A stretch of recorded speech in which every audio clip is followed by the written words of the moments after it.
उच्च गति अभ्यास खंड 1 प्रतिलेखन संख्या 85 व 86 गति 80 शब्द प्रति मिनट। Be ready. 3, 2, 1 स्टार्ट। सभापति महोदय, जो रिपोर्ट मद्य निषेध के संबंध में सदन के सामने प्रस्तुत हुई है, मैं उसके संबंध में अपने विचार रखने जा रहा हूँ। इस रिपोर्ट के 2 भाग हैं। इन दोनों भागों में बहुत सी बातों का वर्णन किया गया है। बहुत सारी विवेचना इस रिपोर्ट के अंदर है। विराम। मैं इसके विस्तार में जाना नहीं चाहता हूँ, लेकिन कुछ ठोस और विशेष बातें आपके सामने रखना चाहता हूँ। विराम।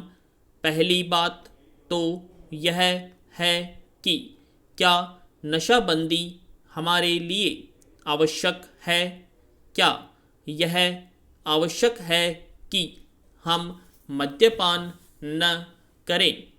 इस पर ध्यान देने से आपको पता चलेगा कि जो भी काम हम अपने हाथ में लेते हैं, चाहे वह खेती का हो, व्यापार का हो या यांत्रिक युग और विज्ञान का हो, उसके लिए आवश्यक है कि आदमी का मस्तिष्क ठीक तरह से काम करे।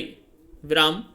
अगर मस्तिष्क का संतुलन बिगड़ जाता है तो वह उसको ठीक तरह से कर नहीं सकता, और यह शराब एक ऐसी चीज है जो कि व्यक्ति के मस्तिष्क का संतुलन खो देती है।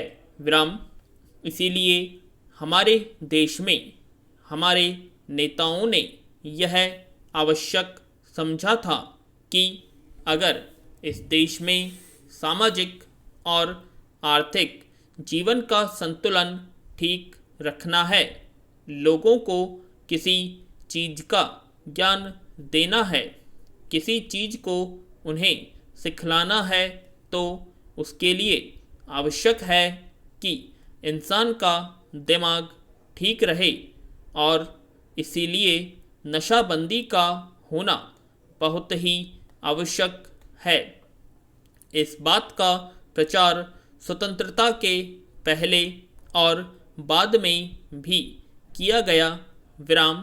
यदि हम धार्मिक ग्रंथों को देखें, हिंदू धर्म के वेद तथा शास्त्रों को देखें, ईसाइयों की बाइबल को देखें या मुसलमानों की पवित्र कुरान को देखें, तो किसी ग्रंथ में भी इस प्रकार की विचारधारा नहीं है कि आदमी शराब पिए।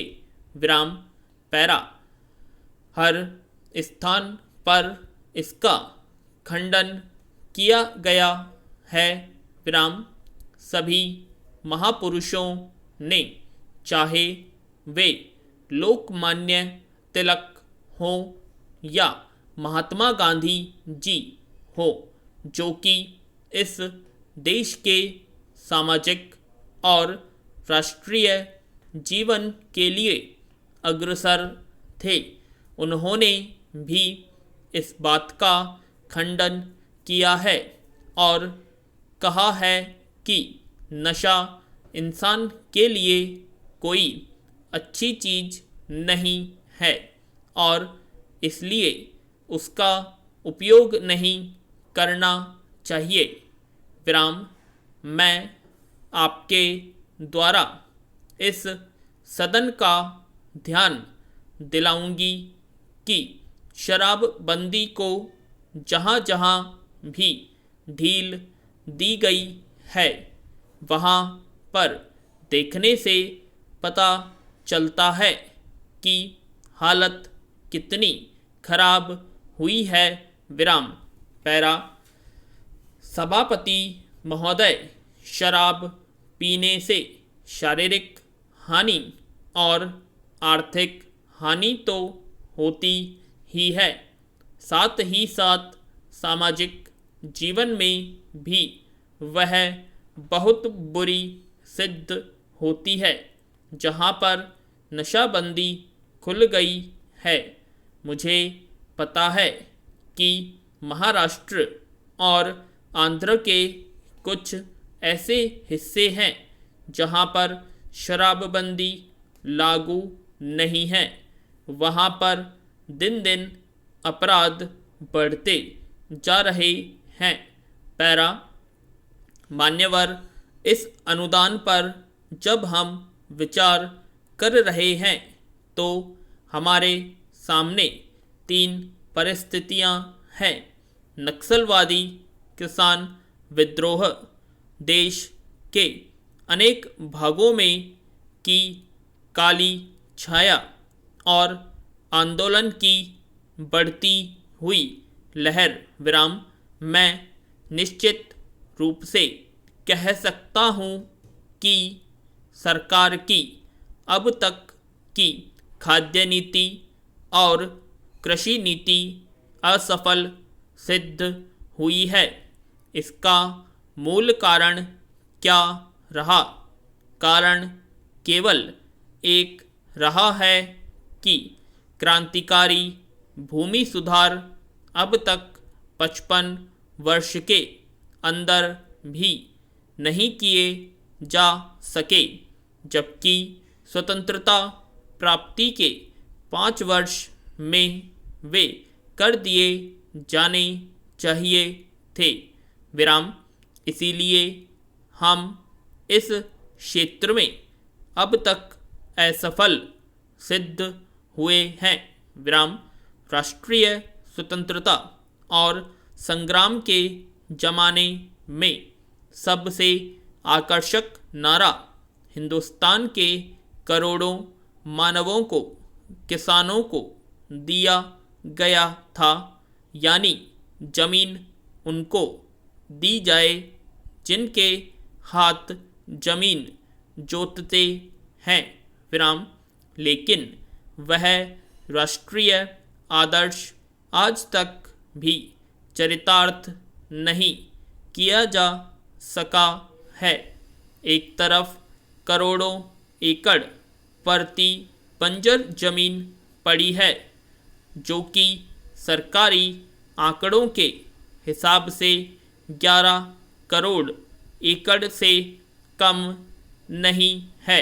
विराम इन जमीनों का उपयोग न होने के कारण से आज किसानों की समस्या हमारे लिए एक महान विभीषिका का प्रश्न बन गई है। आज स्थिति यह है कि करोड़ों खेत मजदूर, भूमिहीन आदिवासी, हरिजन एक तरफ पड़े हुए हैं और दूसरी तरफ करोड़ों एकड़ परती बंजर जमीन अनेक रूप में पड़ी हुई हैं, लेकिन उनका संगम समागम नहीं होने दिया जा रहा है। विराम इसीलिए आज बेकारी में भी इतनी वृद्धि हुई है। हम यह नहीं कहते कि परती बंजर जमीन को भूमिहीनों में बांटने और भूमि सुधार के क्रांतिकारी कानून से सारी बेकारी दूर हो जाएगी, लेकिन इसमें संदेह नहीं है कि उससे बेकारी की गिनती में बहुत बड़ी कमी होगी। विराम सरकार को इस तरफ ध्यान देना होगा। राष्ट्रीय सुरक्षा के बाद जो हमारे देश की सबसे बड़ी समस्या है वह किसान समस्या। इन्हीं कारणों से उसका समाधान आज तक नहीं हो सका है। यहाँ कलंक है। हमें हर संभव रूप में किसान की सहायता करनी चाहिए। पूर्ण विराम।